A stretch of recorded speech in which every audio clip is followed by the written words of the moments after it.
রামিসা হত্যার বিচারের রায় কিন্তু অলরেডি দিয়ে দেওয়া শেষ। 1 মাসও লাগে নাই, 1 বছরও লাগে নাই, 5 বছরও লাগে নাই, 10 বছরও লাগে নাই, মাত্র অল্প কয়েকদিনের মধ্যে রামিসা হত্যার বিচারের রায় দেওয়া হয়েছে। রামিসা হত্যাকারীরে ফাঁসি দেওয়া হয়েছে। সো এটার চেয়ে খুশি সংবাদ বাংলাদেশের জন্য এই মুহূর্তে আর কিছু আছে বলে আমার মনে হয় না। যদিও তারেক রহমান প্রতিনিয়ত একটার পর একটা বাঙালি জাতিরে এখন খুশি সংবাদই দিয়ে যাইতেছে। বহুত দিন বাঙালি জাতি খুশির মধ্যে আসছিল না, দুঃখের নদী বাংলাদেশের উপর দিয়ে বয়েই গেছে খালি। এখন খালি কি শুধু শান্তির খবর আর শান্তির খবর। আর একটা জিনিস কি, চারিদিকে ধর্ষণ হয়, চুরি হয়, রাহাজারি হয়, এটা তো ব্যক্তি লোকেরা করে, এটা তো সরকার করে না। এখন হয়তো আপনারা কইবেন তাইলে চারিদিকে এত ধর্ষণ কেন, এত ডাকাতি কেন, এত চিন্তায় কেন? বা এটি যেটি ব্যক্তি খারাপ ব্যক্তি যারা, এরা তো এটি করবে, কিন্তু এগোরে প্রতিকার করণের লাই যেসব উদ্যোগ নেওয়া দরকার ওইটি তো সরকার নিতে আছে। সরকার তো আর সব স্পটে থাকে না, জানেও না যে সরকারের লোকেরাও, প্রশাসনের লোকেরাও সবসময় ওই জায়গার মধ্যে থাকে না ঘটনা ঘটানোর সময়। কে কোন সময় কি করে এটা কি দেখা সম্ভব না। কিন্তু হ্যাঁ, ঘটনা ঘটার পরে যেটা উদ্যোগ নেওয়া দরকার, যেটা করা দরকার, সেটাই সরকার করে দেখাইছে এবং এতে কোনো সন্দেহ নাই। এ অল্প কয়েকদিনের মধ্যে সরকার যেভাবে রামিসা হত্যার মামলার বিচারের রায় দেওয়ার ব্যবস্থা করছে, এটা mind blowing brother, mind blowing. কারণ এরকম ঘটনা ইতিহাসে এর আগে বাংলাদেশে আর কখনো ঘটে নাই। প্রতিবারই কোনো না কোনো কিছু হয়েছে বাই লেন্থি প্রসেসিং, অনেক দেরি করে মামলা রায় হয়েছে। যেমন কতদিন আগেও ওই যে মেয়েটার মামলা 10 বছর ধরে ঝুলিয়া ছিল, আমরা করে আরও একবারও কইছিলাম, তাও 10 বছর পরে তারেক রহমান ওই মামলার রায়ের ব্যবস্থা করছে। তেমনি রামিসার হত্যার বিচার কার্য এত দ্রুত করলো। সো বিষয়টা আমার কাছে কিরম লাগতেছে, আমার কাছে কিন্তু খুবই ভালো লাগতেছে। ভবিষ্যতে আরও যত ধর্ষণকারী আইব, এসব দেখি হইলো গাও শিরু উঠবো এবং ভবিষ্যতে এরকম খারাপ কিছু করার আগে 10 বার ভাববো, এবং যেগুলাই করবো এসব নৃশংসতা, তাদের বিরুদ্ধে এরকম উদ্যোগ নেওয়া হইব ইনশাল্লাহ। যতদিন তারেক রহমান ক্ষমতায় আছে এবং দেশের মধ্যে আছে, ইনশাল্লাহ প্রত্যেকটা কুলাঙ্গারে ধরে এভাবে ফাঁসিতে ঝুলানো হইব। মাননীয় স্পিকার, আমরা লোডশেডিংই বলি আর মেরামত শেডিংই বলি, গ্রামাঞ্চলে 10 থেকে 12 ঘন্টা বিদ্যুৎ থাকে না, এটাই হলো বাস্তবতা। আমার মাননীয় মন্ত্রীর কাছে আমার বিনীত প্রশ্ন, মাননীয় মন্ত্রী এই মহান সদনে দাঁড়িয়ে আমাকে কথা দিয়েছিলেন যে 1 মের মধ্যে আশুগঞ্জ ফার্টিলাইজারে গ্যাসের সংযোগ দেয়া হবে। এরপরে আরো 1 মাস 3-4 দিন পার হয়ে গেছে মাননীয় স্পিকার, এখনো আশুগঞ্জ ফার্টিলাইজারে গ্যাসের সংযোগ আমরা পাইনি। গ্যাসের সংযোগ আছে, গ্যাসের সাপ্লাই আমরা পাইনি। মাননীয় মন্ত্রী কি দয়া করে বলবেন যে আশুগঞ্জে আমরা কবে গ্যাসটি পাবো? ধন্যবাদ মাননীয় স্পিকার। মাননীয় মন্ত্রী। মাননীয় স্পিকার, মাননীয় সংসদ রুমিন ফারানা প্রথমে যে কথাটা বললো যে 10 থেকে 12 ঘন্টা বিদ্যুৎ থাকে না, এটার সাথে আমি একমত না। উনি বিদ্যুৎ ছাড়ছেন, আবার ওনার ফার্টিলাইজার ফ্যাক্টরি তো চালাতে বলছেন। গ্যাসের তো আমার সংকট আছে, সেই জন্য আমাদের বিদ্যুৎ প্ল্যান্টগুলো চালিয়ে রাখতে হচ্ছে এবং সেই জন্য তার ওখানে সংযোগ দিতে পারছি না আমরা। এর বেশি আমরা যখন গ্যাসের অবস্থা উন্নতি হবে তখন আমরা এটা দিতে পারবো। খুনি হাসিনা শুধুমাত্র মসনদে থাকার জন্য, তার ক্ষমতা কুক্ষিগত করে রাখার জন্য দেশের মানুষকে জিম্মি করে যা ইচ্ছা তাই করছে। আমরা কখনোই বাংলাদেশে আপনার ছেলের মতো এরকম খুনি দুর্নীতিবাজ বাংলাদেশের টাকা লুটপাটকারীকে বাংলাদেশে আসতে দিব না। বাংলাদেশের সজীব অজের জয়ের কোনো জায়গা হতে পারে না।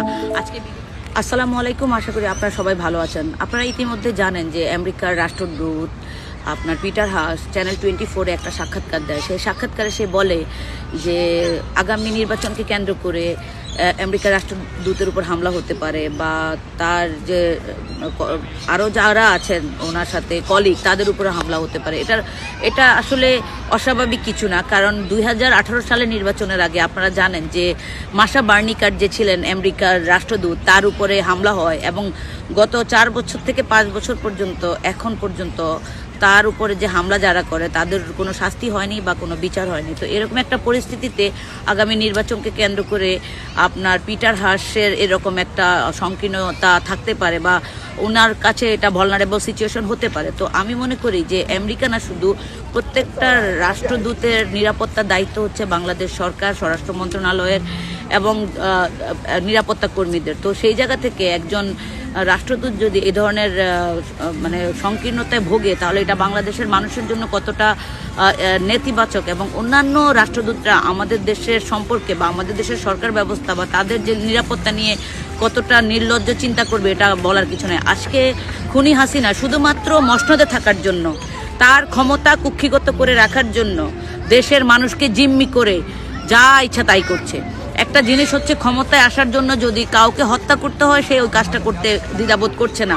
বিগত সময়ের স্যাংশন হওয়া, বিগত সময়ে ভিসা নিতে হওয়া, আজকে সম পরিমাণে আওয়ামী লীগের বিভিন্ন নেতা কর্মীদের উপরে আপনার ভিসা নীতি, তারপরে হচ্ছে আপনার এই যে ওবায়দুল কাদের সহ এই যে মানিক, বিচারপতি মানিক সাহেব, এর বিরুদ্ধে ভিসা নীতির আওতাভুক্ত। তাহলে আমি মনে করি যারা আওয়ামী লীগ চালাচ্ছে বা আওয়ামী লীগের সাথে সম্পৃক্ত আছে, প্রত্যেকেই এই ভিসা নীতির আওতাভুক্ত। তো একটা জিনিস হচ্ছে যে বাংলাদেশের মানুষকে আসলে সচেতন হওয়া উচিত যে এই খুনি হাসিনাকে কি তারা ক্ষমতায় রাখবে কি রাখবে না। আগামী নির্বাচনকে কেন্দ্র করে দেশে একটা অরাজকতা সৃষ্টি করে বিরোধী দলের নেতা কর্মীদেরকে খুন করে গুম করে সে আবার ক্ষমতায় আসতে চাচ্ছে। ইন্টারন্যাশনাল কমিউনিটি বাংলাদেশের এই নির্বাচনকে প্রত্যাখ্যান করেছে। শেখ হাসিনার অধীনে কোনো সুস্থ নির্বাচন হয় না। এই সমস্ত কারণেই আজকে বাংলাদেশে ভিসা নীতি দেওয়া হয়েছে। তো আমি মনে করি শেখ হাসিনা এবং তার যে লেসপেন্সাররা আছে, তারা এই জিনিসগুলো যদি উপলব্ধি করতে পারে, তাহলে তারা হয়তো নির্দলীয় নিরপেক্ষ সরকারের অধীনে ক্ষমতা হস্তান্তর করে তারা আগামীতে মানুষকে গণতান্ত্রিক অধিকার, রাষ্ট্রীয় অধিকার, ভোটাধিকার প্রয়োগে সহযোগিতা করবে। আর যদি তা না করে, যদি একটা নির্বাচন করে দেয়, তাহলে খুনি হাসিনার উদ্দেশ্যে একটা কথা বলি, আপনি বাংলাদেশে 2টা নির্বাচন করেছেন, যে নির্বাচন 2টা বাংলাদেশে কলঙ্কিত নির্বাচন। আপনি যদি 2024 সালে এরকম একটা নির্বাচন করার চেষ্টা করেন, তাহলে আপনি মনে রেখেন প্লেনের টিকিট না, প্লেনে যাওয়ার মতো ক্যাপাসিটি আপনার থাকবে না। শ্রীলঙ্কার যে আপনার রাজা পাকসে যেভাবে শ্রীলঙ্কা থেকে বিতাড়িত হয়েছে, আপনি এবং আপনার লেসপেন্সাররা, আপনার যে মন্ত্রী, এমপি, দুর্নীতিবাজ, সমস্ত কিছু বাংলাদেশ থেকে বিতাড়িত হবে। আপনি স্বপ্ন দেখতেছেন আপনার ছেলের দুর্নীতি, কারাপশনের হাজার হাজার কোটি টাকা আমেরিকা বাজেয়াপ্ত করলে বাংলাদেশ আছে। আমরা কখনোই বাংলাদেশে আপনার ছেলের মতো এরকম খুনি, দুর্নীতিবাজ, বাংলাদেশের টাকা লুটপাটকারীকে বাংলাদেশে আসতে দিব না। বাংলাদেশের সজীব অজের জয়ের কোনো জায়গা হতে পারে না। আজকে বিগত সময়ে আমাদের নেতা জনাব তারেক রহমান, আমাদের নেত্রী বেগম খালেদা জিয়াকে বিভিন্নভাবে আপনারা বাংলাদেশের মানুষের কাছে কন্ট্রোভার্সি করার চেষ্টা করেছেন। তাদের কাছে বিভিন্নভাবে মিথ্যা মামলা দিয়ে তাদেরকে কনভিক্টেড করার চেষ্টা করেছে। আজকে বাংলাদেশের মানুষ সেটা দেখছে, কারা কনভিক্টেড, কারা দুর্নীতিবাজ, কারা কারাপ্টেড, কারা বাংলাদেশের টাকা আত্মসাৎ করে, চুরি করে, আজকে লুটপাট করে ক্ষমতা দখল করে রাখছে। সবশেষে আজকে আমরা যারা প্রবাসী, তাদের উদ্দেশ্যে আমার একটা কথা, যে এই দেশটা আমাদের, এই দেশের গণতান্ত্রিক অধিকার, ভোটাধিকার, এগুলো আমাদের ফিরিয়ে পাওয়ার জন্য যার যে জায়গা থেকে কাজ করা দরকার, তার সে জায়গা থেকে কাজ করা উচিত। ধন্যবাদ সবাইকে। আশা করি আপনারা সবাই ভালো থাকবেন। আর এটাও আমি বলবো যে বাংলাদেশের প্রত্যেকটা রাষ্ট্রদূতের নিরাপত্তার দায়িত্ব হচ্ছে বাংলাদেশ সরকারের, এবং সেই জায়গাতে তারা যদি এবার ব্যর্থ হয়, তাহলে তাদেরকে বাংলাদেশের মানুষ না, শুধু ইন্টারন্যাশনাল কমিউনিটিও তাদেরকে ছাড়বে না। ধন্যবাদ সবাইকে। আপনারা ভালো থাকবেন।